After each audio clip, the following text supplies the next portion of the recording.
우리가 열심히 기도를 합니다. 그런데 기도가 잘 이루어지지 않는 경우가 허다합니다. 이유가 무엇일까요? 예수님의 이름으로 구하지 않아서일까요? 나의 욕심에 의한 간구이기 때문일까요? 아니면 내가 무언가를 잘못해서 혹은 내가 죄인이어서? 아닙니다. 기도가 이루어지지 않는 것의 이유는 이러한 이유 때문이 아닙니다. 듣지 않아서입니다. 우리가 기도가 하나님과 나와의 대화라고 하는 것을 잘 알고 있습니다. 그리고 대화라고 하는 것이 듣는 것이라고 하는 것도 잘 알고 있습니다.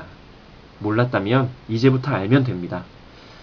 아무튼 열심히 기도한다고 해서 나의 간구한 모든 것을 다 아뢰었습니다. 그리고는 바로 자리에서 일어나서 바쁘게 나의 할 일들을 합니다. 이것이 문제입니다. 내가 할 이야기 다 했으니 됐다고 하는 이 태도가 문제인 것입니다. 내가 할 이야기, 간구, 중보 다 했으면 이제는 기다려야 합니다. 무엇을, 왜? 하나님의 음성을 듣기 위해서 말입니다. 하나님께서는 나에게 무엇라 말씀하시는지 알기 위해서, 하나님은 나에게 무엇을, 어떤 것을 원하시는지 알아야 할 것 아니겠습니까?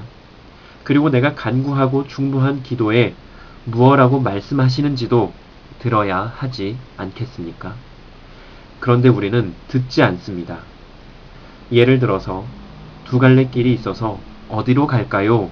하나님께 묻고는 어디로 가야 할지 알려주시려고 하는 하나님의 음성은 듣지 않고 기도했으니 하나님께서 인도해 주실 거야 하고는 자기 마음대로 하나의 길을 택해서 갔습니다. 이것을 제대로 된 기도라고 할 수 있을까요? 아니지요. 이건 일방적인 통보이지요. 기도도 대화도 아무것도 아닌 것입니다. 자신을 속이는 것이지요. 내가 기도했다고 하는 생각이 마음이 들도록 만드는 것 말입니다. 저에게는 딸이 하나 있는데요. 이 녀석이 크리스마스, 어린이날, 생일 때만 되면 여러 가지 선물에 대해서 이야기를 합니다. 아빠, 나 저거 사줘, 저거 사줘, 저거 사줘. 모두 다 다른 것입니다. 그래서 아이에게 이렇게 이야기합니다. 그래, 그런데 그 중에 너에게 정말로 필요한 게 무엇인지 잘 생각해 봐. 라고 말입니다. 그럼 조금의 시간이 흐른 뒤에 아이가 이렇게 이야기합니다. 생각해보니 저거 다 별로 필요 없어요. 다른 거 사주세요. 라고 말입니다. 나의 간구는 간구대로 하고 하나님께서는 나에게 뭐라고 말씀하시는지 들어야 하겠습니다. 자녀 이야기가 나왔으니까 하나 더 할까요? 우리 자녀들이 가장 싫어하는 말 중에 하나가 무엇일까요? 그것은 다른 집 아이는 어떻다는데 넌 도대체 뭐냐? 라고 하는 것일 것입니다. 요즘 소위 말하는 엄친아, 엄친딸을 잘 아시지요? 엄마 친구 아들, 엄마 친구 딸, 이것을 엄친아, 엄친딸이라고 이야기합니다. 연예인 중에서는 대표적으로 이승기가 엄친아입니다. 공부도 잘하지요. 성품도 좋지요. 얼굴도 잘생겼습니다. 거기다 돈도 잘 벌어요. 자기가 뭘 해야 할지 자기 길을 이미 잘 알고 있고 잘 가고 있습니다. 이러한 조건을 다 갖춘 이들을 바로 엄친아, 엄친딸이라고 이야기를 합니다. 그런데 요즘은 반대로 자신의 부모를 다른 집 부모와 비교하는 이들이 많아졌습니다. 다른 집 부모는 이렇게 한다는데 내 엄마 아빠는 도대체 이게 뭐야? 하면서 말입니다. 이런 일이 어떻게 해서 벌어졌는지는 잘 모르겠지만 사실이고 현실입니다. 그런데 그럼 이렇게 이야기하는 자녀들 중에 자신의 부모가 이야기하는 다른 집 자식처럼 부모에게 잘 하는가를 보면 그렇지 않은 경우가 대부분입니다. 자신은 자신의 도리를 다 하지 않고 그저 부모의 부족함만을 이야기하며 불평을 하고 있는 것입니다.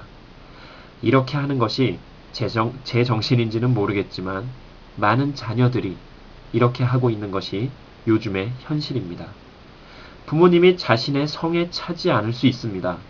나는 이런 것을 원하는데 그것을 충족시켜주지 못하니 화가 날 수도 있습니다. 그런데 그렇다고 나의 부모에 대해 비교하며 화를 내봐야 누구의 손해입니까? 이런 경우 가장 좋은 것은 나는 나중에 엄마가 되어서 아빠가 되어서 저렇게 하지 말아야지 하는 것이 가장 좋은 것일 것입니다. 자신의 부모님에게 좋은 점은 본받고 좋지 않다고 생각되는 것에 대해서는 과감히 뛰어넘을 수 있는 자세가 자녀로서의 도리가 아닐까 생각되어집니다. 도리는요, 명사로서 사람이 어떤 입장에서 마땅히 행하여야 할 바른 길, 또 어떤 일을 해나갈 방도라고 합니다. A라고 하는 음식점에서 밥을 먹으며 B라는 곳이 더 맛있는데 하지 마시기 바랍니다. A라고 하는 곳에서 내가 먹고 있다면 조용히 먹으며 음식점을 하면서 이 정도 맛밖에 못 낸다면 다 이유가 있는 거다 하고 조용히 먹고 돈을 지불하고 나가면 되는 것입니다. 음식점에서 밥을 먹으면서 우리가 불평하고 불만만 할 것이 아니라 왜 도대체 이 집은 이렇게 맛이 없냐? 라고 주인장에게 따질 것이 아니라 그저 조용히 밥 먹었으면 밥값 내고 나가면 되는 것입니다. 이것이 바로 도리인 것입니다. 모든 부모가 완벽하거나 완전하지 못합니다. 부모의 도리를 다 하지 못하는 경우도 있습니다. 그렇다고 자녀된 나의 도리를 하지 않겠다고 한다면 어떻게 되겠습니까? 소위 말하는 콩가루 집안이 되는 것입니다. 자녀의 입장에서 부모가 부모의 노릇을 하지 않으니 나도 자녀의 노릇을 하지 않겠다고 하는 이 막대먹은 생각을 하며 사는 인생이 제대로 된 인생을, 제대로 된 삶을 살 수 있겠습니까? 부족하지만 내 성에 차지 않지만 그래도 나의 부모님이다 라고 하는 생각을 하며 살아야지요. 그래야 뭔가 발전이 있고 비전이 있지 않겠습니까? 부모님들께 죄송하지만 원래 그렇게 생겨먹었는데 어쩌란 말입니까? 그럼 자녀들의 경우에는 부모님이 하라는 대로 원하는 대로 다 하고 있습니까? 우리는 그저 나의 도리를 다 하면 되는 것입니다. 부모는 부모로서의, 자녀는 자녀로서의 도리를 말입니다. 우리 예수님을 한번 생각해 보시기 바랍니다. 예수님께서는 우리를 대신해서 십자가를 지시기 위해서 이 땅에 오셨습니다. 예수님의 입장에서 보면 어떻습니까?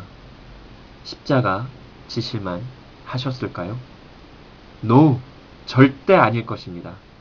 이런 인간들 때문에 내가 십자가를 져야 한다고 하는 생각이 가장 클 것입니다. 그러나 우리 예수님 어떠십니까? 인간들의 됨됨이를 상관하지 않으시고 본인의 역할을 너무나 잘 감당하십니다.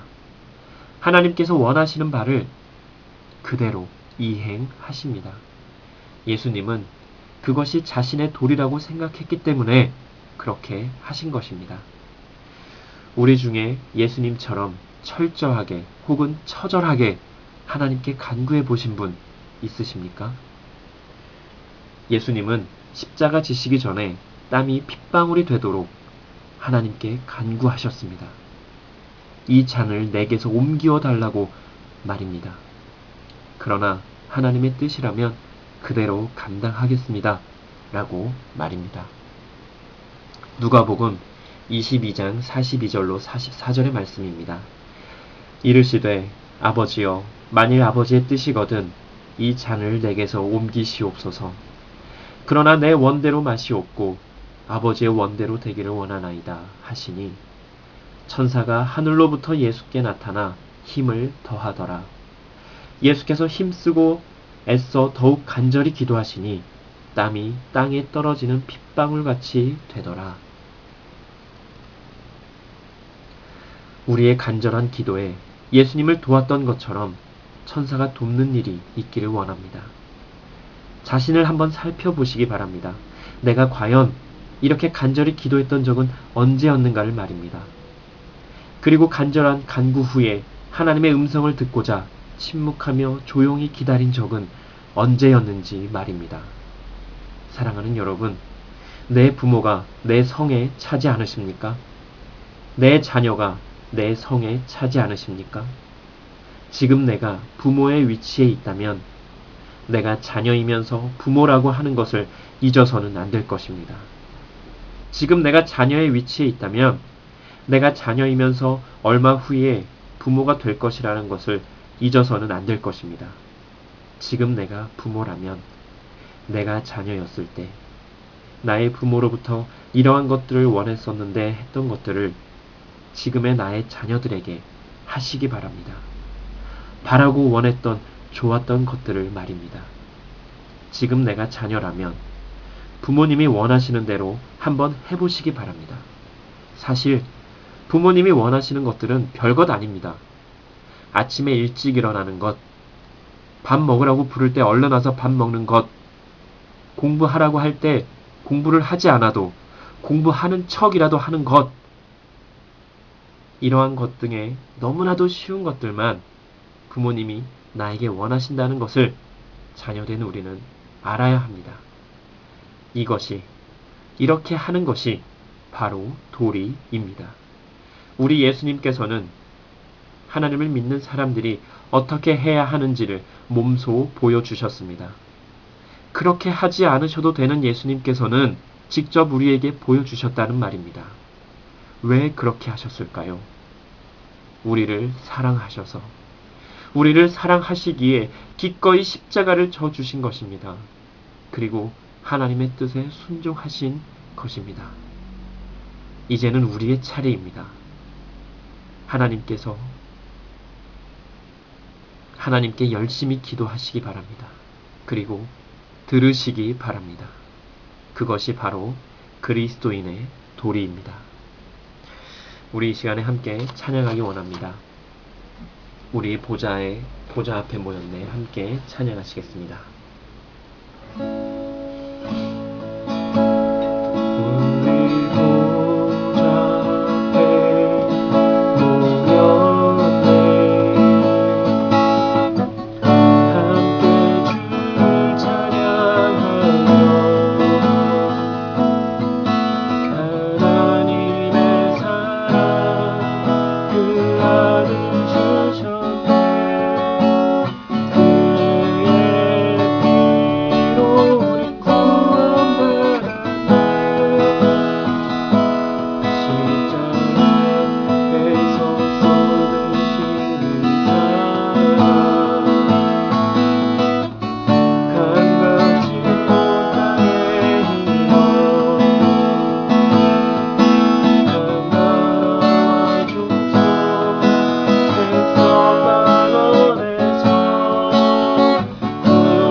우리 예수님 잡히시던 밤에 떡을 가지시고 축복과 감사의 기도를 하시며 제자들에게 받으라 먹으라 이것은 너희를 위하는 내 몸이니라 라고 하셨습니다.